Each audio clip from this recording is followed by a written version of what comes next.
So the last week or two have just been kind of blah, you know? We've had to play Shattered Space. I played Season 3 with the new character for Suicide Squad. And you know what? I just need something as like a palate cleanser, something that just resets my senses, that looks awesome, that we can appreciate and get excited for. So today I wanted to talk, of course, about Kingdom Come Deliverance II. Now, the title of this video is a skeptical look at Kingdom Come Deliverance II, and that's because we run this series, and have for a while, where we look at upcoming games and try to evaluate critically whether or not there is something special going on. I've done this type of video for games like Starfield, where we looked at different gameplay mechanics or things that were being said about the game prior to its launch, and we pointed out that, hey, there's a lot of things about this that don't make sense. There's some red flags going on, and sure enough, the game ends up having lots of shortcomings, I guess we could say. Or on the flip side, we may look at a game that looks really, really awesome, and it ends up being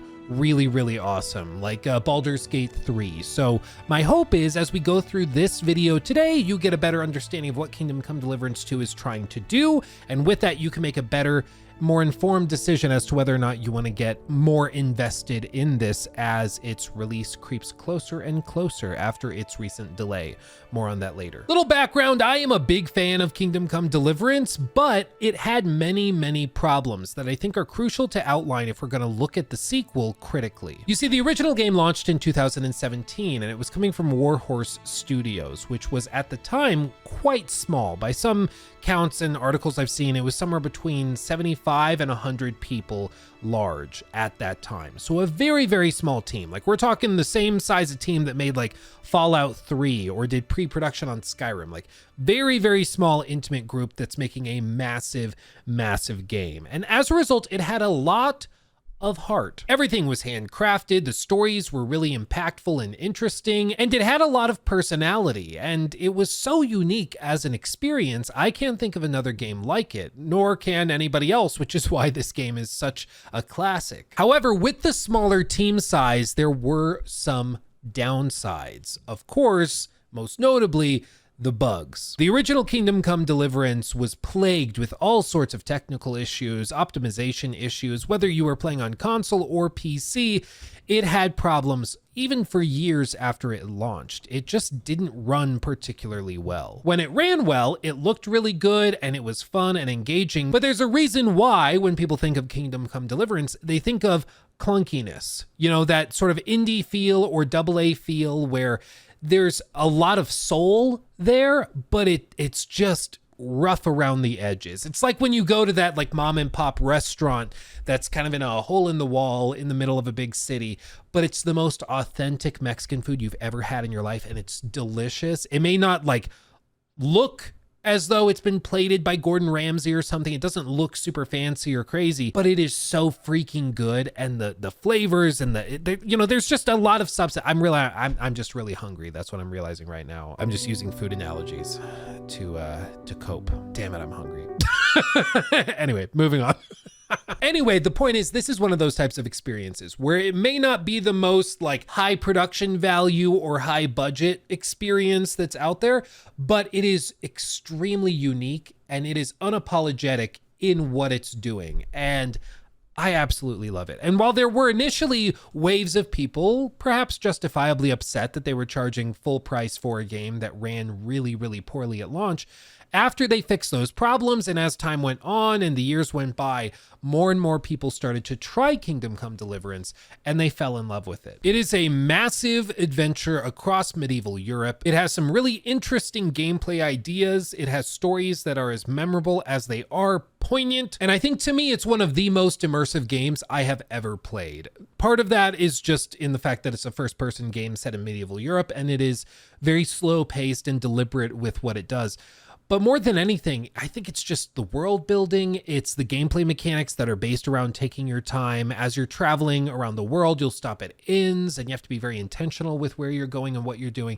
It works so well. And it's one of the most unique and powerful gaming experiences I've ever had. It really is special, even if it is clunky. And I highly recommend that you play the original game, especially because you can get it on like super deep sale all the time. But that brings us to the sequel. It was announced earlier this year, and we got a look at some various gameplay offerings. Not only have they done some improvements to the engine in terms of graphical fidelity for like facial animations and that type of thing, they also start out this announcement trailer with a huge siege playing out right before your eyes. And this is apparently how the game itself starts. It starts out massive in scope and scale, and apparently they keep that up. Now, they've confirmed a few different times that this game is somewhere between 80 and 100 hours long, which most people who played the first game got about that much time out of the original. So that seems pretty conservative, I would say.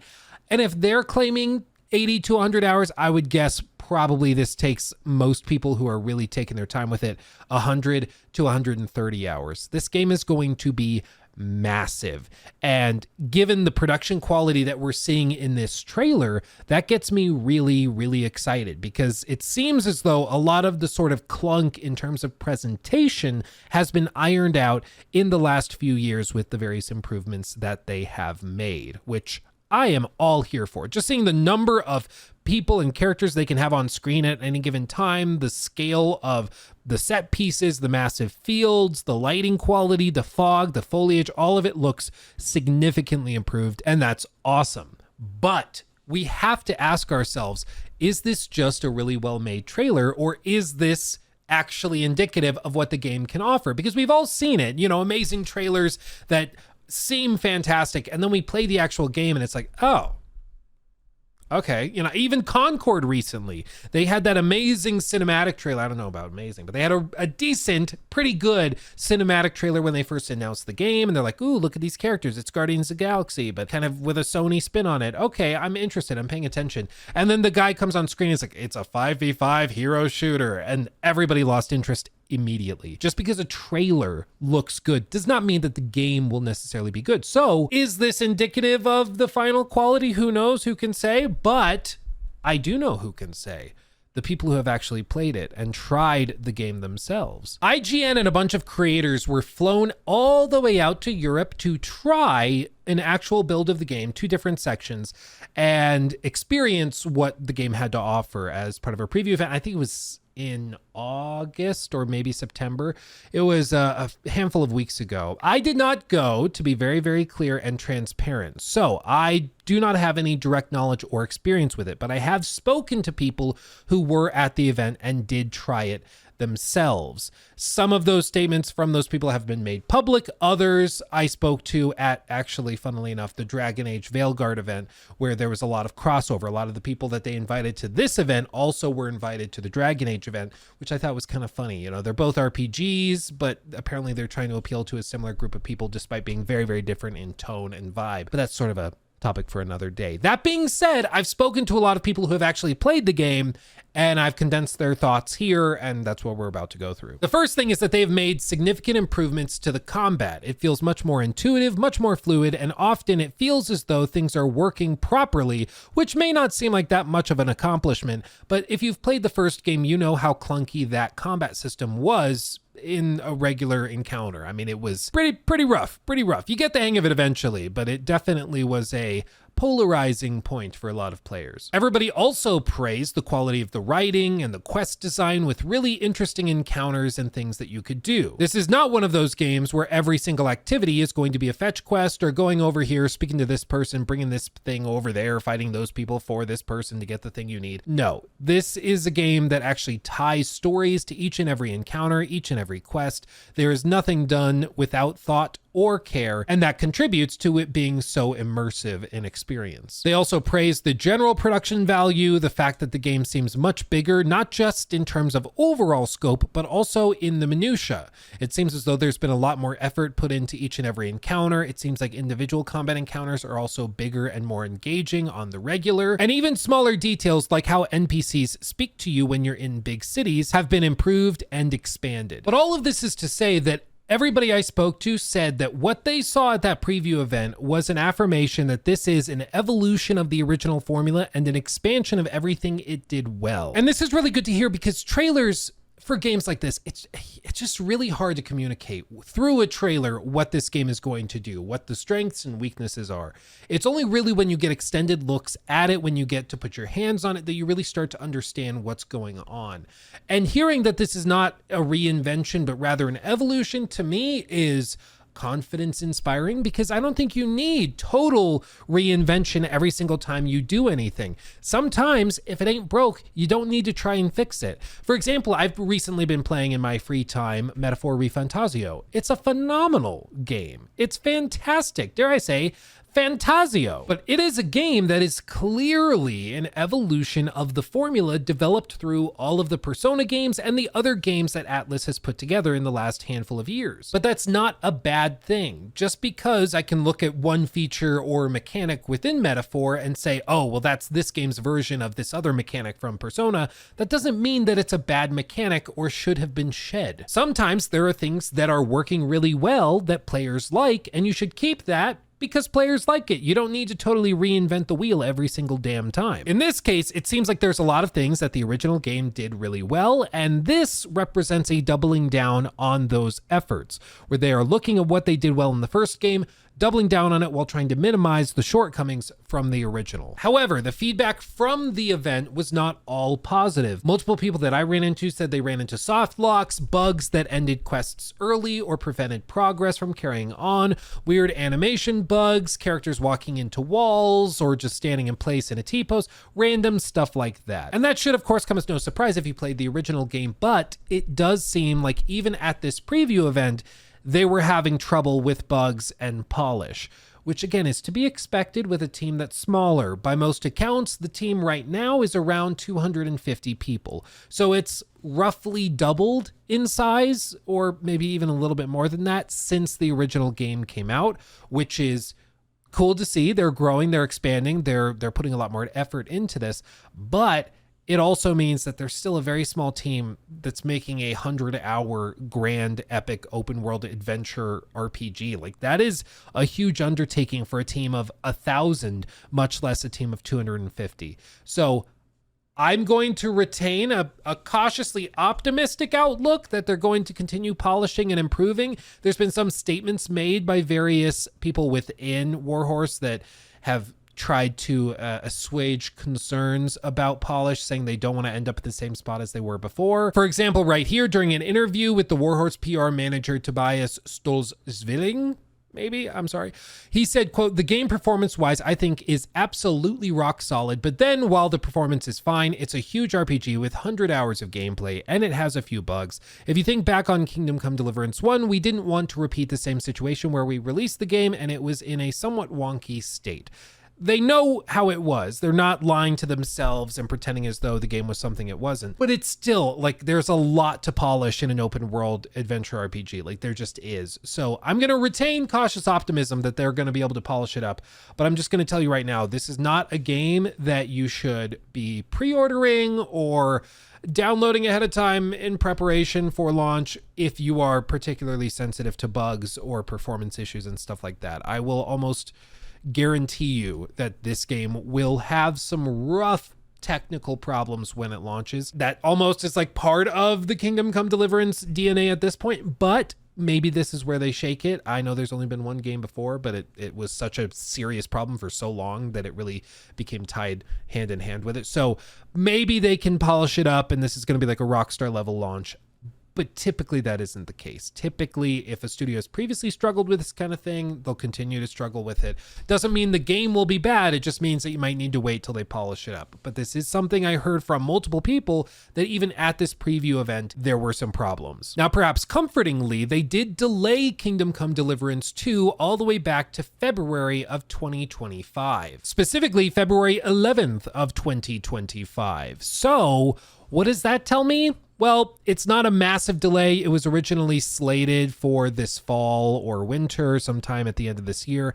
So it tells me that they wanted just a little bit more breathing room from other big RPG releases this fall, and they were going to utilize that time to polish it up and try to get it finished. I also heard from a couple of people that there was perhaps some anxiety specifically around launching close to Assassin's Creed Shadows. I only heard that from one source though. And if that is the case, I mean, I find it a little interesting because I wouldn't think that there'd be a lot of overlap between this game and Shadows, but apparently that was a concern. Like the people within Deep Silver and Warhorse were concerned that launching too close to AC Shadows could lead to lost sales, going over to Shadows instead, which is all the crazier because now Shadows has been delayed to Valentine's Day 2025. So it's launching 3 days after this. So they didn't really dodge a bullet there. They kind of ran right into it, but I guess we'll see how it goes. I don't personally expect there to be much crossover. Maybe I'm wrong. Maybe they have data I don't have, but I wouldn't think that a lot of people who are playing Shadows are going to be interested in Kingdom Come Deliverance 2, or maybe they are, but they'll get to it later or vice versa. I just thought that was interesting, but I did hear that from somebody that would know what they're talking about. Only one person, but somebody that would know what they're talking about, saying that they were worried about Shadows, which is interesting. But listen, the key takeaway here is that it seems as though Kingdom Come Deliverance 2 is going to be a continuation of everything that made the first game so special. Clunk and weird technical problems and all included. But at the same time, it seems like they are going to be really cranking the dials when it comes to scope. As you can see, just in these shots here, we are talking about cities that are bigger than anything in the first game, landscapes and vistas that are massive, amazing quality of detail in the environments, and they've also reaffirmed multiple times that they want every choice that you make as a player to be reflected at some point in the game. They don't want you making impulsive decisions and then never seeing the consequences of that. They want everything you do to have some role to play within the world or to have some impact. It could be small. It could be you chose to do this instead of that, and now this person talks to you about this later instead of this other person. Or it could be something as catastrophic as you chose to go about this quest in this one way, and as a result, this entire faction collapses and people die and houses burn down. But the point is, they want things to matter. They want choices to matter. And having played the first game, I believe that they can pull it off. And honestly, for me, I know some people might be like a little worried about the smaller team size and anxious that maybe will result in a lesser game. But frankly, in the modern era of gaming, I am excited at the idea of a smaller, more intimate team. That instills more confidence in me because it tells me that there aren't like layers and layers and layers of bureaucracy that are clogging up the creative process. It tells me that these people are able to speak to each other, are able to work together and brainstorm ideas. And if one person has an idea of a cool thing to do with a quest, they can just get up from their desk and go talk to Tim over there and pitch it to them, and then Tim goes to Rachel and says, hey Rachel, let's do this, and then they all work together and make it happen. That, I think, led to the collaborative genius of so many games in the 360, PS3, and then the PS4 and Xbox One era before the teams blew up to these crazy sizes where we were dealing with $200 to $300 million budgets on some of these games. I think having tighter scope or tighter teams can often lead to increased quality, though perhaps at the expense of graphical fidelity or the quality of like the polish or refinement. And I can understand the trade-off. I can understand why some people would prefer maybe the Veilguard style presentation. But frankly, at the end of the day, when we're looking at these types of games, if I want to play a super immersive RPG, it's hard to beat Kingdom Come Deliverance. It really is. And if you've played the first game and you felt that deep immersion, you know what I'm talking about. You know how exciting this is to see. You know how good this looks and how it looks like just an evolution of the original game. And if anything else, I think hearing that they basically are just going about this with a bigger budget, but trying to do what they wanted to do in the first game, that instills more confidence in me because it shows that they had that vision for the first game. They knew what they wanted to do, and they just didn't have the budget or capability to do it. But now they do. Now they have the manpower. Now they have the budget. Now they have the time. And they've been working their butts off to do it for years. And that, to me, is quite compelling. There are still some red flags that we should pay attention to. There are some signs that perhaps performance is going to be an issue. Even in that shot right there, you could see some frame drops. So I do think it is something to be cautious with, because you should be careful with your money. You should be cautious with it. It's hard earned. You shouldn't give it away for free. But I do think there's reason to be excited, especially if you played the first game and you know what these guys are capable of. I'm very excited for it. I'm not going to be pre-ordering. I'm not going to be doing anything like that until I see more concrete evidence that the performance has been taken care of. So maybe if they give early access to like Digital Foundry to do an analysis, or if they announce that it's like Steam Deck verified or something, then that could help me feel more confident in it. But as for right now, I'm very optimistic. I think it looks really solid, and I can't wait to find out more, or just simply to play it come February. And I mean, come on, just look at that vista. Tell me you don't want to explore that. I mean, come on. It's beautiful, man. But as always, you should be skeptical about everything. That does not mean be a cynical prick. To be very, very clear, a lot of people confuse the two. Being cynical is just being a Debbie Downer and negative Nancy, whatever nickname you want to give it. But it's just when everything looks bad and there's nothing they could do to please you. Being skeptical just means you are not convinced of X until there is sufficient evidence to justify a conclusion with X. So in this case, is there evidence to be excited for Kingdom Come Deliverance II? Absolutely. There are many, many green flags and thumbs up that say this could be something really, really special. Are there a couple of red flags that should maybe give you pause? Absolutely. Technical issues were a big problem with the first game, and it does seem to still be a problem with the second game, given that people at the preview event expressed multiple occasions where they ran into that, and they even delayed the game, citing polish and technical problems, though perhaps also getting away from shadows was a factor in it as well.